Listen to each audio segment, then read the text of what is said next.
Bonjour à tous et bienvenue sur ma page YouTube. Le sujet de la vidéo d'aujourd'hui sera sur la migration de chênes aux États-Unis. Je vais vous parler de mon histoire personnelle qui est encore en cours pour le moment.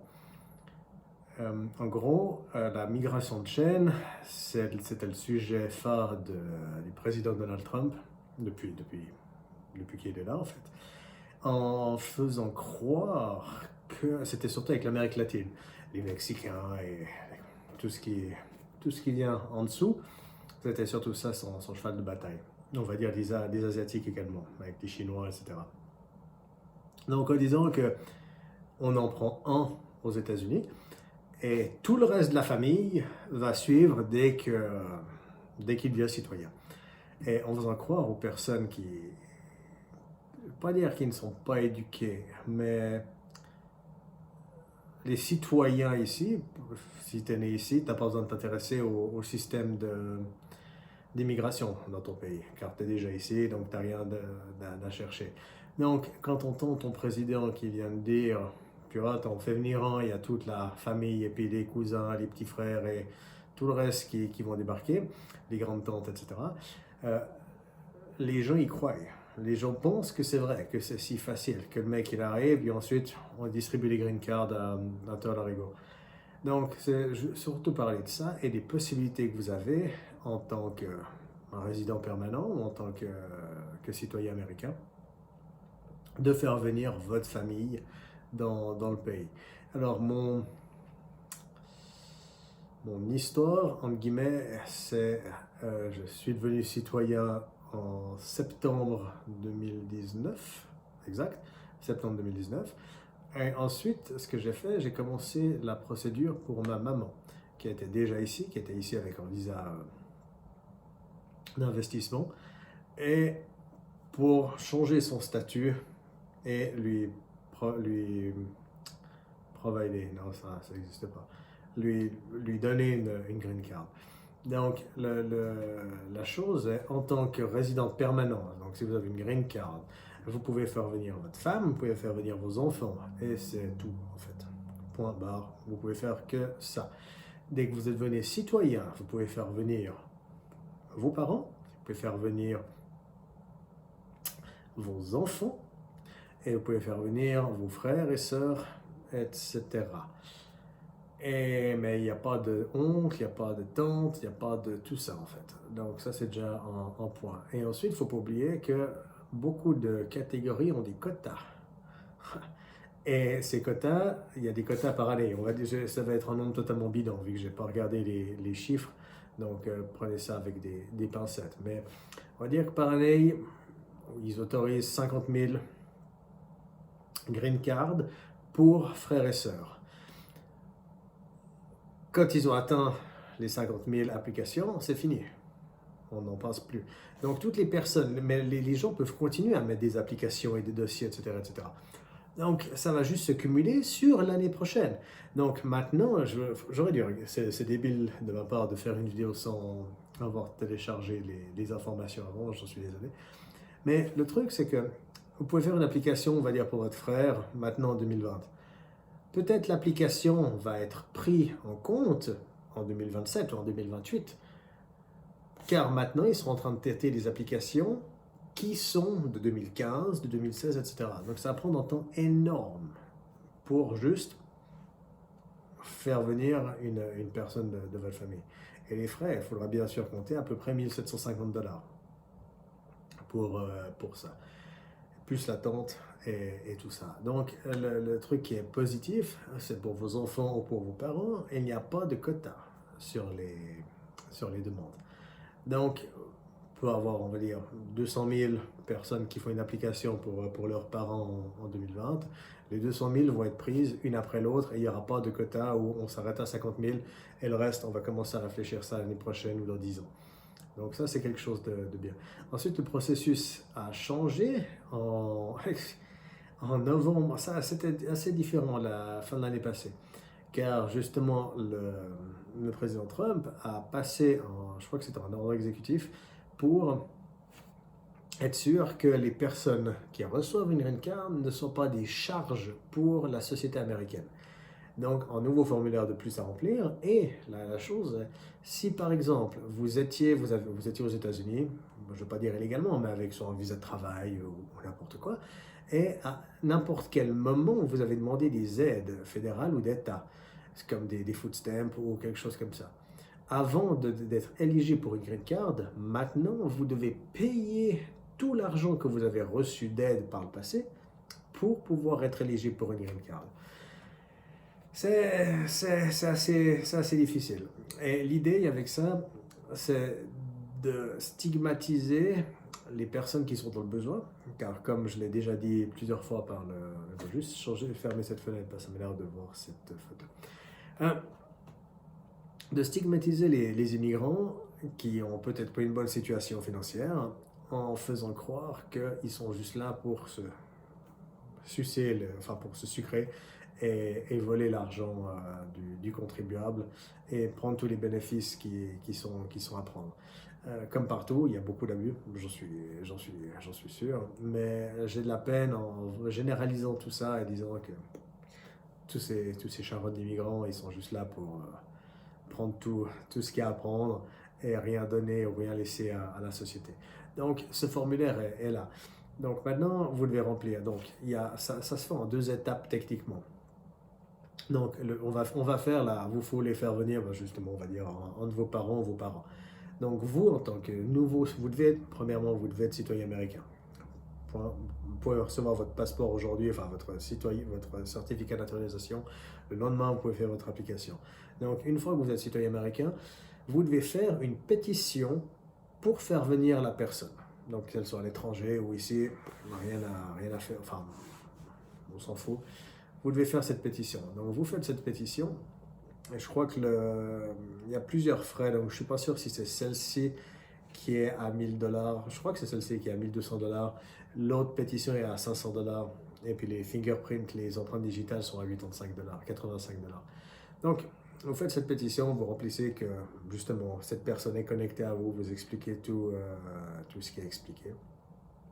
Voilà. Donc, c'est-à-dire que vous les parrainez en membre de votre famille pour venir aux États-Unis. Vous devrez vous donner des preuves également, justement, acte de naissance, de parenté, etc. pour cette personne. Ensuite, la personne que vous parrainez doit, elle, faire une application, justement, pour une demande de green card. Donc, cette personne va faire cette application en remplissant exactement toutes les informations, qu'elle n'est pas terroriste, qu'elle n'a pas envie de faire de terroriste, qu'elle n'a pas envie de faire de tout, justement, de jeu d'argent, de drogue, enfin, bref. Elle remplit toutes ces questions pour dire que c'est une personne de bon caractère moral. Elle paye les frais et elle montre aussi des papiers qui prouvent son identité et qui prouvent, enfin, elle doit aussi envoyer 2 photos et 2-3 autres documents qui changent au fil du temps, donc c'est difficile de juste parler de la liste exacte. Donc ça, c'est les 2 documents principaux à faire. Voilà. Ensuite, la personne qui parraine, donc vous, le nouveau citoyen américain, vous devez également fournir un formulaire I-864 ce formulaire est une preuve que vous avez de l'argent, que vous pouvez subvenir aux besoins de cette personne pour prouver que si cette personne reçoit une green card, qu'elle ne soit pas juste livrée ici et livrée à elle-même, sans aucun fond. Et voilà, même si techniquement avec une green card, ça peut travailler, vous devez quand même avoir un revenu intéressant pour subvenir à ses besoins. Ce n'est pas trop difficile, on va dire ça, car en moyenne, c'est 125% du revenu minimum fédéral. C'est publié en ligne sur leur site internet que vous devez avoir. Donc, ça va compter. On va dire si vous êtes seul ou vous êtes en couple. Vous parrainez vos 2 parents. Vous n'avez pas d'enfants. Ce sera le revenu minimum d'une famille de 4, que ce sera vous, votre femme, votre maman et votre papa. Famille de 4. Si vous avez des enfants, ça va se rajouter, ça fera 5. Donc, il faut bien faire attention à ça et combien de personnes vous allez parrainer, car ça va augmenter techniquement la somme d'argent que vous devez avoir de disponible, de revenus. Donc, pour ça, il faudra bien sûr envoyer des déclarations d'impôts des années précédentes, etc. Ensuite, avec ce formulaire, il y a aussi 2 choses.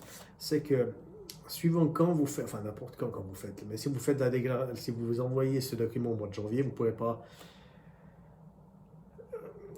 techniquement aussi, vu que ce sera... Donc, vous devez donner les preuves des déclarations d'impôts des années précédentes. Et ce que vous pouvez aussi utiliser, c'est votre projection de revenus pour l'année en cours. Donc, vous faites ça au mois de janvier, vous envoyez votre demande. Vous pouvez projeter votre revenu pour 2020. Faites attention, car ça va quand même être la vérité. Est-ce que vous pensez vraiment projeter? Vous ne pouvez pas dire que vous étiez, on va dire, chauffeur Lyft et durant l'année, vous allez totalement changer et devenir super riche et avoir 200 000 $300 000 de revenus pour l'année. Ça va bien sûr leur faire une petite alerte et ils vont penser que c'est des conneries. Donc ça. Par contre, donc vous faites tout ça. Donc vous pouvez faire ça et votre épouse, votre conjoint peut également participer. Donc elle devra aussi remplir un formulaire, ce sera le I-864A, où elle peut marquer ses revenus, etc. Donc si vous utilisez que vos revenus personnels, ce sera que votre application. Si vous utilisez les revenus de votre épouse également, ce sera ces deux applications ensemble. Il faudra envoyer les preuves de votre déclaration d'impôt et vous mettez tout ça dans le dossier. Maintenant, la nouveauté qui est arrivée justement au mois de décembre, techniquement fin décembre, je vais raconter pas raconter des conneries, mais mois de novembre de l'année passée, justement, le président Trump voulait passer ce ordre exécutif que les migrants ne peuvent pas être des charges pour la société. Donc, il voulait faire que le demandeur, vos parents techniquement, devaient remplir un formulaire de plus en expliquant combien ils avaient d'argent, en mettant une copie de leur historique de crédit, donc s'ils étaient déjà ici, et toutes leurs affronts financiers s'ils avaient déjà demandé des aides à l'époque et blablabla. Donc mettre toutes ces informations. Un juge fédéral, je crois que c'était en Californie, a dit c'est anticonstitutionnel, ça n'a pas été passé. Ils sont bagarrés durant quelques mois, je crois que c'était jusqu'au mois de mars ou avril, et en avril, l'ordre exécutif a de nouveau été mis en place, et maintenant c'est de nouveau obligatoire. Donc maintenant, la personne que vous parrainez ou les personnes que vous parrainez vont devoir remplir ce formulaire en plus pour déclarer leurs assets, combien ils ont d'argent, soit sur les comptes, s'ils ont des propriétés, etc. Et tout mettre ces informations avec. C'est une chose de plus, il y a rien à payer pour ça, ça fait juste un formulaire de plus et des informations de plus à fournir. Donc une fois que vous avez fait ça, vous envoyez toutes les informations. Il faudra bien faire attention si la personne que vous parrainez est à l'étranger, où elle doit envoyer son formulaire et où vous allez devoir envoyer votre formulaire. Car vous faites une demande à l'immigration pour parrainer quelqu'un et cette personne au même moment fait une demande pour avoir une green card car vous la parrainez. Donc c'est deux applications différentes. Si la personne est aux États-Unis, vous pouvez faire un seul envoi, tout grouper toutes les informations, envoyer ça à un centre, le proche sur la côte est, c'est à Chicago. Et à l'étranger, elle devra peut-être envoyer ça à une ambassade ou un consulat américain, car elle devra faire ses empreintes digitales sur place au consulat.